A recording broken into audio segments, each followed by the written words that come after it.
માંગરોળ શહેરમાં વીજ ધાંધિયાથી લોકો તો ત્રાહિમામ પોકારી ગયા છે, પરંતુ આજે રાજકુમાર સ્કૂલના વિદ્યાર્થીઓએ માંગરોળ પીજીવીસીએલ કચેરીમાં પહોંચી ઉગ્ર રજૂઆત કરી છે. રાજકુમાર સ્કૂલના વિદ્યાર્થીઓ છેલ્લા ઘણા સમયથી કોમ્પ્યુટર શિક્ષણથી વંચિત રહે છે, કારણ કે લાઇટના ધાંધિયા હોવાથી વિદ્યાર્થીઓ કોમ્પ્યુટર શિક્ષણથી લઈ શકતા નથી. માંગરોળ શહેરમાં પ્રથમ વખત આવું બન્યું છે કે વિદ્યાર્થીઓને पीजीवीसीएल कचेरी में रजूआत करवानी फरज पड़ी है। हम राजकुमार स्कूल के स्टूडेंट्स हैं। हम पिछले 2 महीने से ये लाइट के प्रॉब्लम से जूझ रहे हैं और हमारे ट्रस्टीज ने भी बहुत ट्राई की ये प्रॉब्लम सुलझाने में, पर अब इतने दिन से हम जो सहन कर रहे हैं अब हमसे नहीं हुआ और इसीलिए हम स्टूडेंट्स ने हमारे मैनेजमेंट को रिक्वेस्ट की कि हमें वहाँ पे लेके जाए और हम यहाँ पे आके स्ट्राइक करें, ताकि हमारे स्कूल में जितने भी लाइट के वजह से जो इंस्ट्रूमेंट्स बिगड़े हैं वो वापस मतलब ये प्रॉब्लम ना बढ़े और हमारी जो स्टडी थी वो लाइट आने मतलब लाइट ना आने की वजह से जो रुक रही थी वो भी प्रॉब्लम सॉल्व हो जाए। इसीलिए हमने हमारे मैनेजमेंट को रिक्वेस्ट किया कि वो हमें यहाँ पे लेकर आए और हम यहाँ पे आके स्ट्राइक करें, ताकि हमें जो हमारे लाइट का जो प्रॉब्लम है वो सॉल्व। एक तरफ सरकार शिक्षण तेमज दीकरीने भणवानी वातो करे छे, परंतु सुविधाओना नामे मींडो होय छे।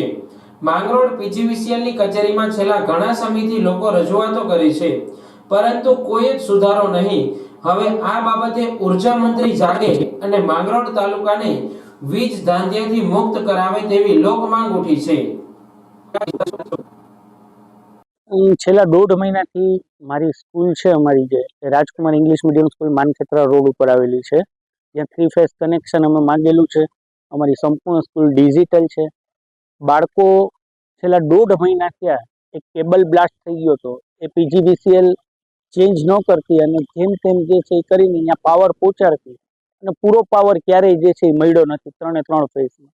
એટલે અમારા લગભગ ઇન્સ્ટ્રુમેન્ટો કેટલા બધા ઉડી ગયા. પ્રેમથી અમે 1.5 મહિનાથી રજૂઆત કરતા, પણ ક્યારેય આ વસ્તુનો સોલ્યુશન ન આવ્યું.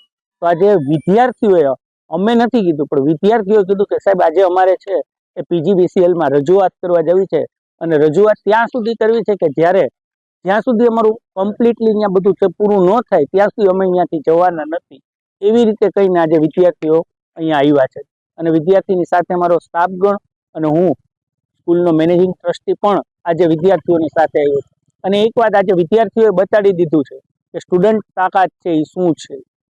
બરાબર, આજ દરેક સાહેબો અહીંયા ખડે પગે છે અમારા વિદ્યાર્થીઓ ને, થેન્ક્સ અમારા વિદ્યાર્થીઓએ છે એ આ બધું કરેલું. ને અત્યારે પણ સ્કૂલે છે એ પૂરો પાવર ચાલુ થઈ ગયો છે. અમે જોઈએ છે, વિદ્યાર્થીઓએ પણ એવું કીધેલું છે કે જોઈએ છે જો જે વસ્તુ છે, અને હંમેશા અમે મહિના દિવસ ત્યાં 1.5 મહિના ત્યાં રજૂઆત પ્રેમથી જ કરીએ.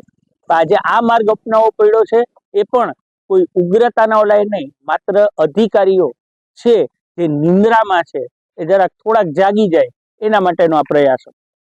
જે અધિકારીઓ છે, જે પદ ઉપર છે બેસેલા છે, મારા ખ્યાલથી એક મારા જાણવા મુજબ છે એ હેડક્વાર્ટરમાં જે રજૂઆત હોય છે તો એ હેડક્વાર્ટરમાં રહેવાનું હોય. જે પણ જે પોસ્ટ ઉપર છે, કોઈ જુનાગઢ રહી છે, કોઈ કેશોદ રહી છે, 10 વાગે 10:30 વાગે 11 વાગે અહીંયાથી અપડાઉન કરતા, તો ક્યારેય કોઈ આકસ્મિક પીજીવીસીએલમાં કાંઈ પણ બન્યું તો અમારે કયા અધિકારીને રજૂઆત કરવી, એ આજે હું તમને પ્રશ્ન પૂછું છું બધા.